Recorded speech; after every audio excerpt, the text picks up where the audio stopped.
Sana naman walang mangyaring masama sa'yo ha. Hey, what's up? Good morning mga tol. Kumusta kayo? Ako ito pa rin.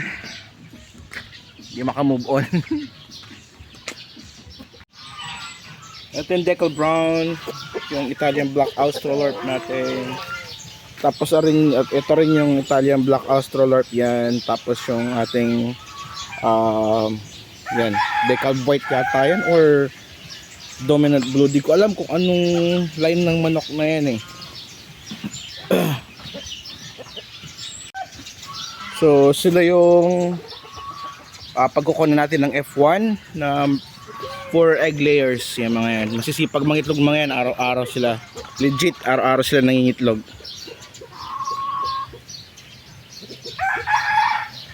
Ayun, ang laki nun. Taka yung Black Australorp, ang laki.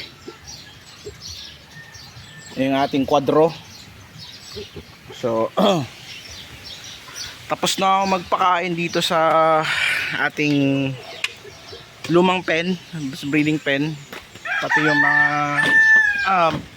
CCU, yung mga month old natin, I mean 2 weeks old, tsaka yung 1 week old. Tapos na so far update, wala tong pailaw wala, di pa to namamatayan, di pa ako nagkakaroon ng mortality. Yan sila, malalaki na.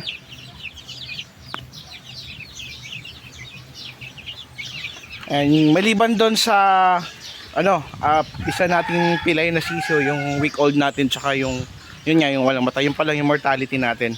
Kaya so far okay naman, walang problema. Pero nakakalungkot nga lang, parang ayaw ko muna pumunta doon sa isang kulungan natin ng manok. Parang namimiss ko yung mokay natin. Nakakainis lang. Nainis ako pero wala na tayong magagawa kasi nakaprogram sila ngayon for vitamins. So kailangan ko talagang pumunta doon. So tara, punta tayo. Let's go. Alright, nandito na ako sa isang kulungan natin dito sa Bacanteng Lote. So ayan, pakita ko sa inyo. Ayan, meron na tayo dyan, restricted area, authorized person only. So bago tayo pumasok, disinfect muna ng Major Dinamycin Rocks. Sila din ng tsinelas. Ganun din. Yan.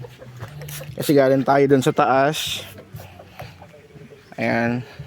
So nandito na tayo. Siyempre disinfect muna bago pumasok dun sa pen. Oops. Yeah. Nakapag-disinfect na tayo. Ito yun yung manok na panabong nung babantay na itong kulungan natin kay Pai Jaime, Pai Guapo. Tapos usog na namin ito kasi ito yung bamboo line. Babakunahan natin ito mamaya ng Vexan XP para ready na siya for breeding. Tapos yan, bibigyan tayo ng painumin sa kanila. Nandun yung karamihan ng mga nagbibinata. So ito yung Rhode Island White. Ay, nakakamiss. Pag umaga pa lang, pagdating ko nandyan na yun, naka-roost na yun dyan. Papasikat na yun, tapos pabalik-balik siya dyan. Simula dyan, papunta doon. Tapos bababa yun, pupunta dito. Hingi na pagkain or inumin. Nakakamiss lang. Although meron pa naman tayong mga quality manok dito. Ito yung Rhino Brinica line natin na rooster. Ayan, tapos ito mga Jack Rose Athena pa rin naman yan. Yung ating mga hen. Tapos ito yung ating Flanagan. Nagmo-molt kasi ito eh. Tapos yung ating show type. Hindi, ating Jack Rose Athena na rooster. May nangingitlog. Ayan, good job. So tara, painumin muna natin sila. Namiss ko si si Mohawk. Ewan, nakakaiyak. Nakakaiyak talaga men, promise. Namiss ko yung ingay niya. Si maingay yun pag pag umaga, pag alam niyang nandito na ako, pasikat na yun, tapos ang ingay nun, tinatawag niya yung tapos kung ano yung ginagawa na dyan para mapansin.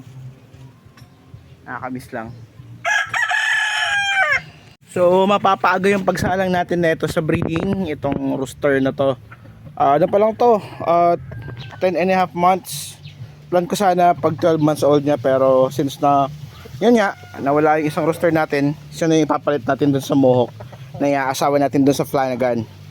So yan, kondisyon na yan, napaliguan na, napurga na, nabakunahan na.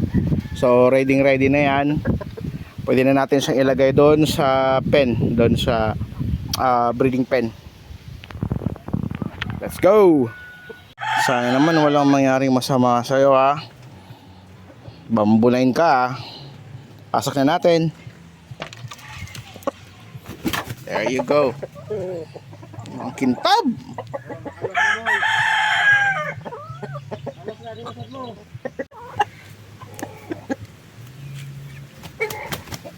Yabang na, oh.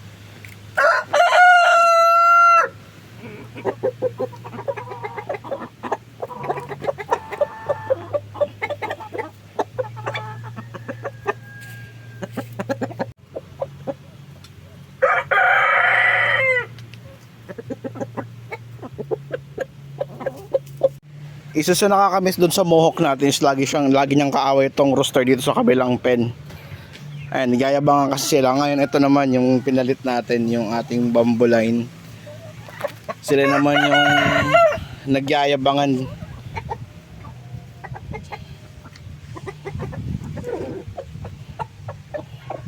Sila naman nag-aaway. Ayan, mukhang okay naman na.